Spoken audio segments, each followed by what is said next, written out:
Looks like a meat, huh? It's gonna be great jerky. Just returned from a successful hunting trip. We've got quite a few ducks and 1 goose. We've already got them all processed, cleaned up, the organs are out, and we're just like divvying them up now for what they're going to. We're gonna be smoking some, and then we're also going to be making duck confit. So what I'm doing is I'm taking the breast meat off. It looks like this. We've got all that nice fatty skin still on there, and then this nice dark duck meat, and we're gonna be slicing that up for going into the smoker. And then the little thighs, they come off pretty easy. These ducks were frozen for what, 24 hours? Yeah. And then we just thawed them out, so they're ready to go.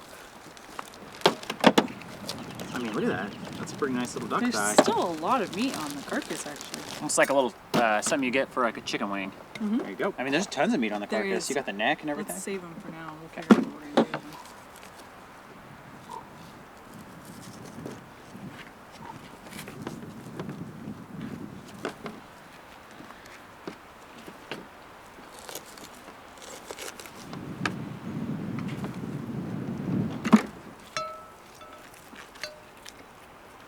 How about we just throw all the legs in here, and at the end of the day, we'll figure it out. Do you want to do that? Understandable. But not the end of the day, I mean.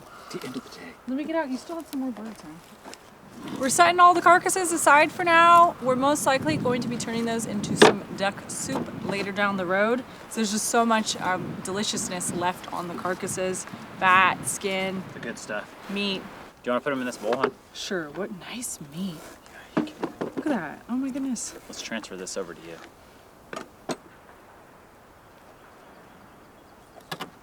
Wow.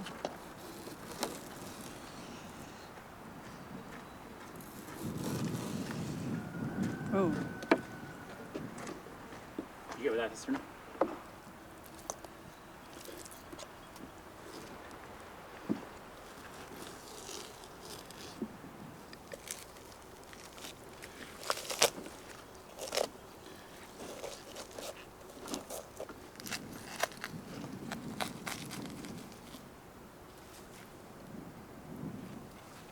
Save the best for last. This is the goose. So that's a goose leg and thigh compared to one of the smaller ducks.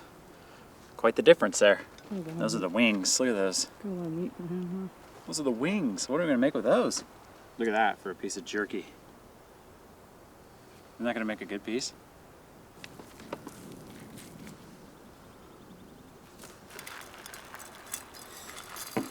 Taking care of these duck thighs, we're putting a bunch of salt on them. This is coarse sea salt we're using. They're gonna go in the ice chest overnight, and then we'll cook them up tomorrow. Arielle sliced up all of our breast meat real thin for us. We're making some jerky. We're gonna go with a sweet, spicy recipe on this one, and we're also gonna put some salt. We're hoping that it's gonna draw a little bit of the moisture out, and they're not gonna take as long in the smoker. So let's put, I don't know, a good ½ cup of salt in there to start with.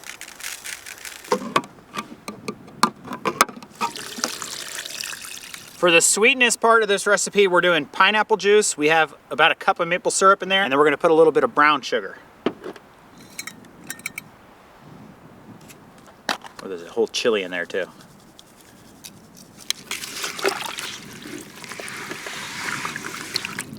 This is also gonna sit overnight in the ice chest. I have a feeling this is gonna turn out really good.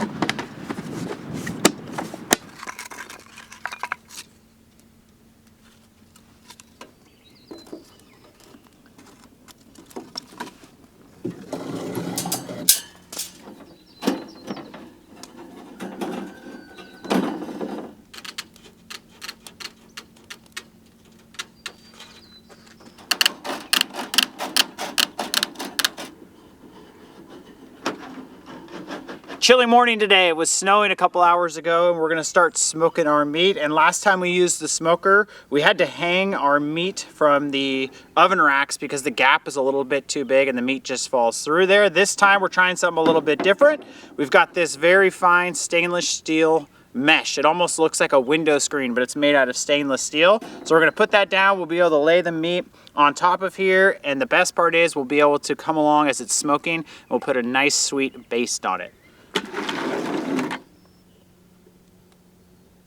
So I'm just gonna lay them nice and flat. Oh, this is gonna work amazing.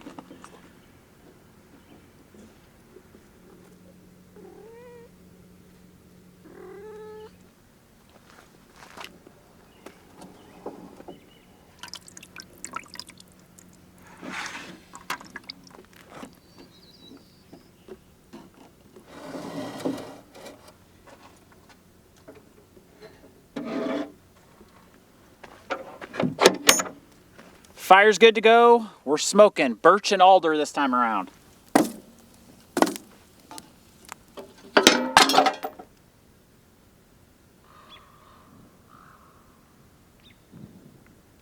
Smoker's been going for a few hours and it's time to add even more flavor to the meat. So we're gonna do kind of sweet and spicy here, and we're gonna be basting it on. We have red pepper flakes and then we have Korean chili flakes. These ones aren't really that hot. They're kind of a little bit fruity. We're gonna do a little bit of honey, and then we have spruce tip syrup. We've got two different ones. This was made with white sugar, and then we made this one with brown sugar.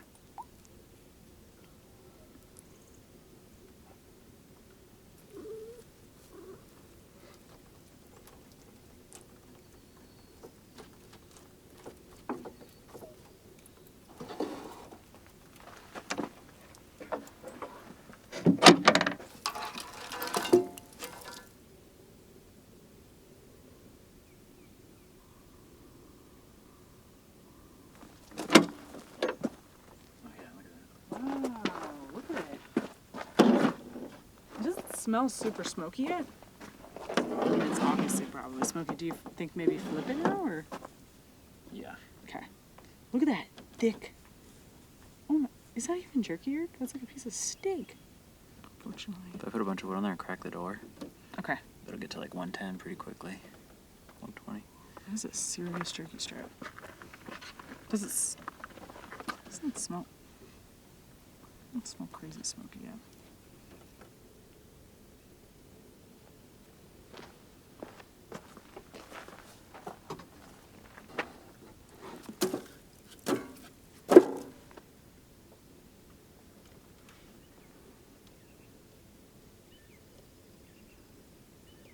About the 8 or 9 hour mark on the jerky right now, and we flipped all the pieces about 2 hours ago. We've basted it twice since then. Some of the little pieces are starting to be done. This is really good jerky. This is our first time making the duck jerky.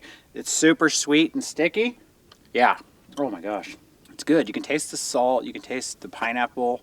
Everything. That's really good. We're going to load up the smoker again, maybe 1 or 2 more times tonight, and then we'll just let it go cold through the night. Let it kind of dry in here, and then I'm expecting it to be done in the morning. Yeah, it's really good, hon. I'd take a... Try that. It's like the best jerky I've ever had in my life. It's like meaty. Oh my gosh, that's good. This piece is done, Eric. Yeah, I know. Yeah, it's really good. There's a few pieces in there that are done, but I like my jerky a little on the drier side. Oh no, I'm amazed at how much flavor you can put into it and how little the meat retains.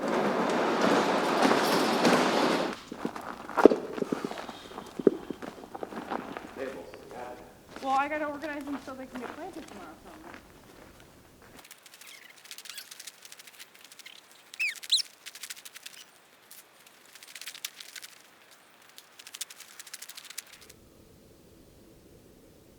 There you have it. Jerky is done. So this is like one of the biggest pieces that we had in there. So it's going to be a little more tender. The smaller one, they're thinner. They obviously are done a little quicker and they're a little bit more crispy. This stuff is sticky and delicious. I'm pretty sure it's going to be our new favorite way for preserving spring duck meat. We're going to get this taken out of the smoker, put away, and we're going to get started on dinner for later. Yeah, I know. I was about to brown too. He was dangling. So that's the skin. Let me try the meat. Do you want to take it off this tray over here, honey, or do you want to? Smoky, salty, sweet. When people push them out of a gun, they have like a mark like that too. Look at how good it is with the skin. I thought the skin was gonna fall off, but it didn't. A little extra fat when you're out hunting or something, right? A little on the river. There's no way this is gonna last until then, but yeah. Just a few ingredients for the duck legs. It's very simple. The key is really the cooking process and how long they're going to cook for. So we have a few fresh herbs. We have a shallot, garlic, some spices, and we're going to be using chicken fat because we don't have enough duck fat on hand. And that's traditionally what this recipe would use. But when we process our chickens, we usually do get a very hefty amount of fat. And that is what you want to simmer those legs in with all of that deliciousness in the oven for a very good chunk of time. We've never made this before, so I'm not exactly sure how long it's going to take.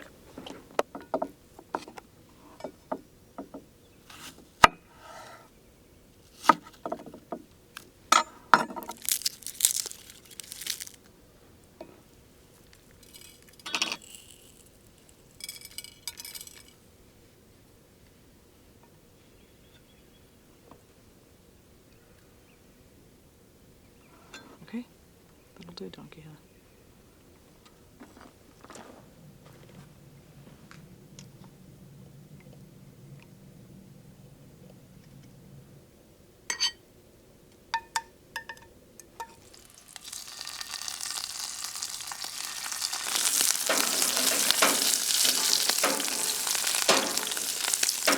Little duck legs went for a little over 5 hours in the oven at 220 degrees Fahrenheit, nice and low and slow, but that's not enough. Now we're cooking them in some fat out here on the outdoor stove, get some color to them, then we're gonna eat. It's not a barbecue.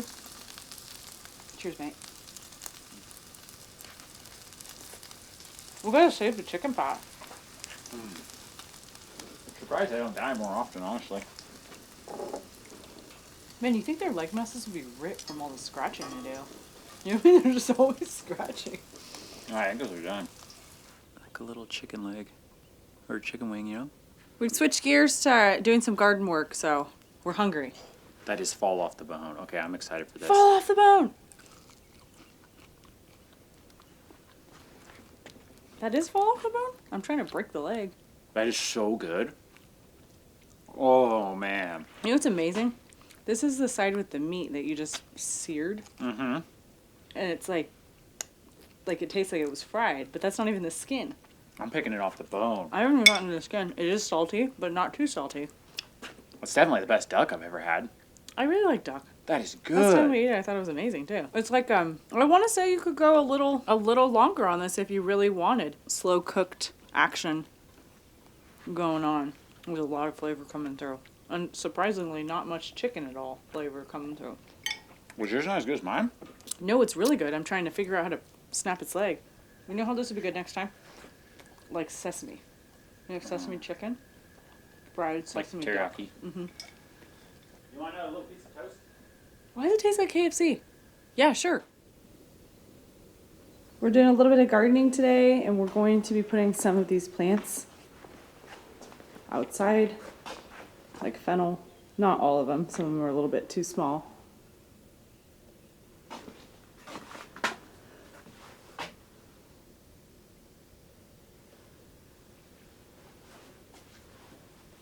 Got a bunch of plants on the ground, and the tomatoes are way too big for these shelves.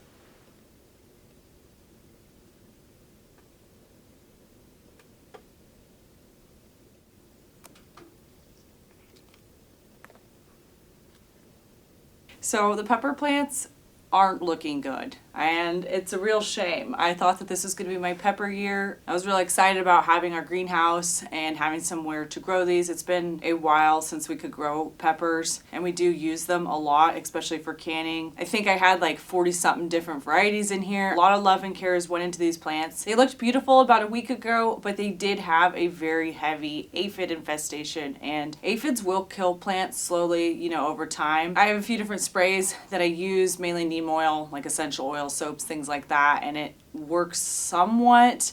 It just seemed like it wasn't really working that well, so we looked into some different stuff. There was a spray that was recommended to us, and we did try it. I will admit I was pretty heavy on the application of the first day and the second day. It recommends that you spray it for 3 days in a row. So I sprayed it the first day, and I was like, I'm gonna just wait to see what happens, right, with the plants, make sure there's no sort of adverse effects. And that first day, it was very heavy. I like sprayed, really drenched these plants, right? I drenched the soil, because when I turned the plants upside down, I didn't realize the aphids were not just on like the growing centers, they were actually all underneath the lower leaves too, which was horrible. I didn't know it was that bad. I went ahead and pruned like off those lower leaves too at the time of spraying, and the plants looked awesome the next day, so I sprayed them again just real lightly. Went on a trip, came back, plants still looked pretty good at day like 4 or 5. I think there was maybe 1 or 2 that looked like they had something going on, but I didn't think that was a huge deal. And pretty much from there, they just like took a dump. So I can't be certain and say for sure what happened. This is obviously a spray that says it's safe to put on plants. And I believe because of how highly recommended it is and highly reviewed, there was some sort of user error or something else. Maybe the plants weren't too happy in the shop for a few days because it was cooler. The truth is, I don't know. what happened. I sprayed other plants. Some of them look completely fine and some of them do not. So our lemon verbena and our sweet potato slips also seem to be showing similar, effects like yellowing, browning, wilting, stuff like that. I don't think these plants are gonna make a comeback. I had thought, I was pretty optimistic on day like 5. I thought, only a few of them look bad. And then day 6 came around, a lot more of them look bad. Day 7, we're past day 8 now, and I want to say, I don't know if we've gotten to the complete bottom yet. A lot of them, when I come back in, they just look worse, like crispier, and their leaves are more wilted. But there are a few over here. We have them under the lights again to kind of promote some growth, and Eric wanted to get good circulation in this room, which I thought was a good idea. Those ones don't look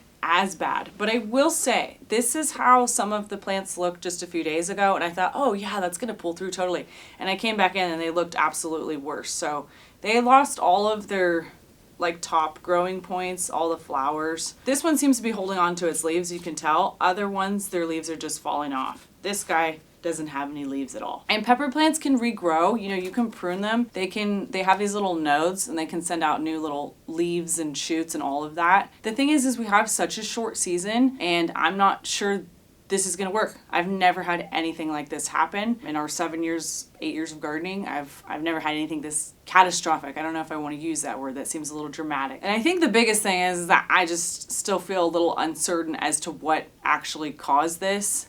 I also still have aphids, so that just sucks. Out of the 140 something plants we had, we only needed maybe like 80. So I like to have a lot of extras, and not any of them went unscathed, unfortunately. We can buy plants if need be. I won't be able to get the varieties that I had. And that's okay. I was looking forward to those because they are, specific varieties of peppers. The whole thing has been really troubling, and I'm trying to keep a positive attitude because we do have so much other food and we have so many other healthy plants. They're a big component of the garden, but without them, we still have a garden, so I'd like to be grateful of that. We got outside yesterday and did a bunch of planting, and I felt so much better. Every time I come in the seed room, for some reason, even though all this stuff's green and healthy, I dial in on these guys that are just not looking good at all. So I will keep my fingers crossed, and maybe there's still some hope for these. I'd love to flush their soil out, but peppers don't really do very well when they're waterlogged, and these ones have been wet for a while, so we've been just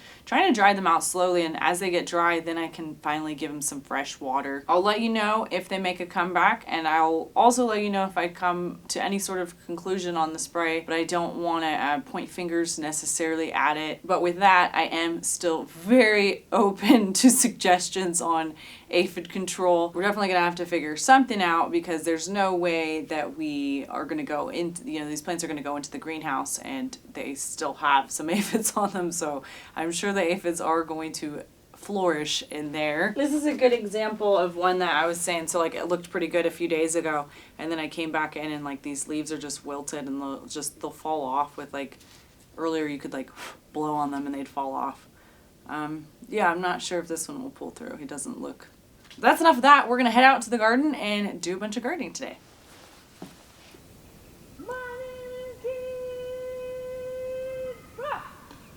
Really nice stomp the yard, honey. Okay.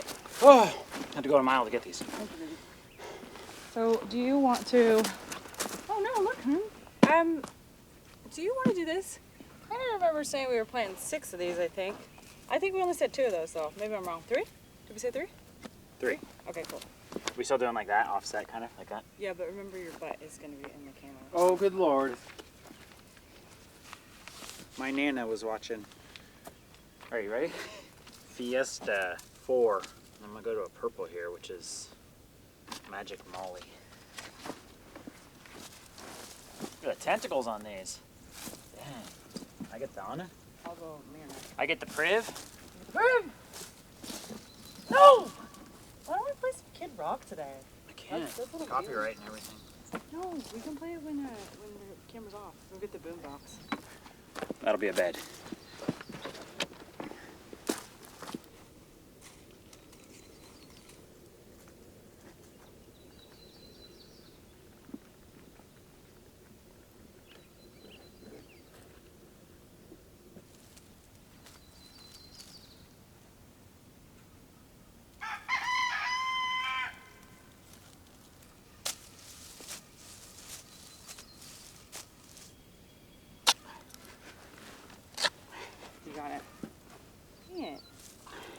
That's too big.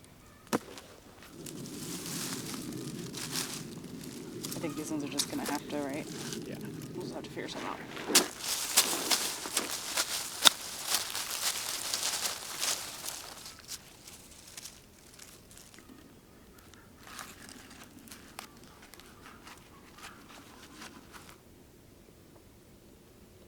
We're starting off planting our potatoes. You can see they are sufficiently sprouted. Our crawl space does a pretty good job at storing them, but they never quite make it all the way, you know, into dormancy till we have to plant them. These are gonna work just fine though. We are planting less this year, 56, I think to be exact. Still 2 beds, a bunch of different varieties, but we wanna space them out more. We had them really cramped last year. I'm not gonna go like that deep now.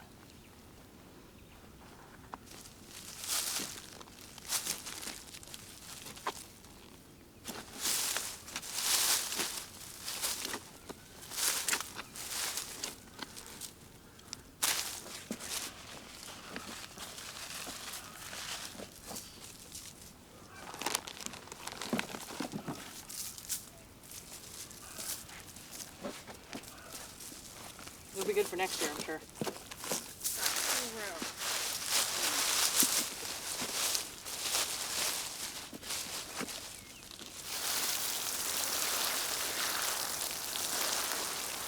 say it's gonna be warm coming up soon, maybe? I was gonna cover these.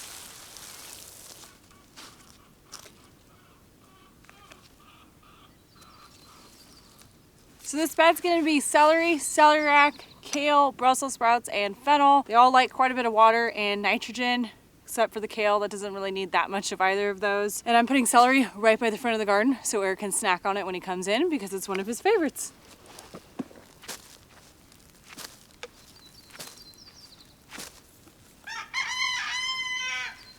These guys are massive this year. I kind of thinned them out so there weren't too many in each pot.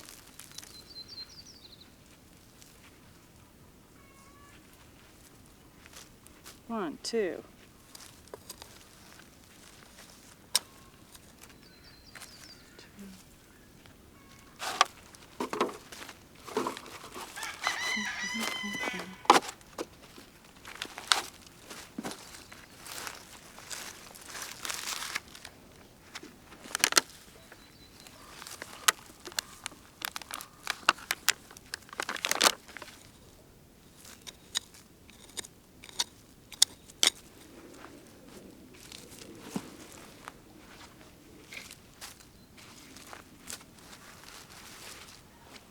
We didn't take out the roots last season when we cut everything down. Usually they break down over time, and it's not really a problem when you go to plant. I just pulled this one up to show you what they look like, but they start to break down unless they're really big or in the way. I just plant around them. So this one wasn't actually in my way. I could have just put the plant right there.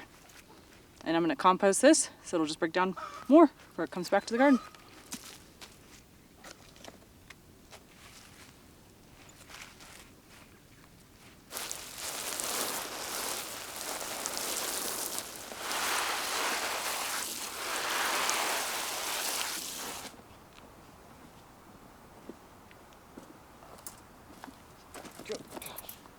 Man, soon the high tunnel or greenhouse stuff will be out of here, huh? I know. We've had this stuff for a long time. You know, it's like a construction garden, huh?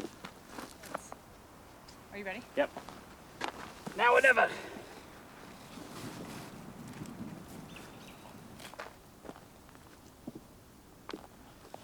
Am I crazy or is the lettuce not out here? Oh, that's some of it, huh? I think lettuce would be the most practical right here. Bok choy? Yeah, stuff like that maybe. I got some right here too already. The real little ones, right? But I don't even need the little ones. Oh, God. I'm sorry, hon. I don't even need the little ones. Do you know why?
I freaking love that tool, Eric. It's like made my whole day right there is that tool.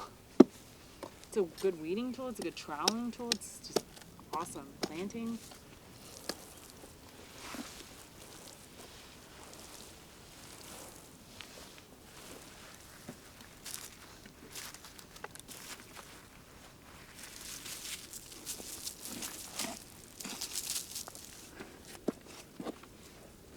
Watered like 2 or 3 times because they're so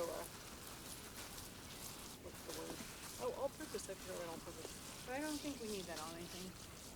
Did you get any on the carrots, Fine? I may put some on the carrots. No, I did not.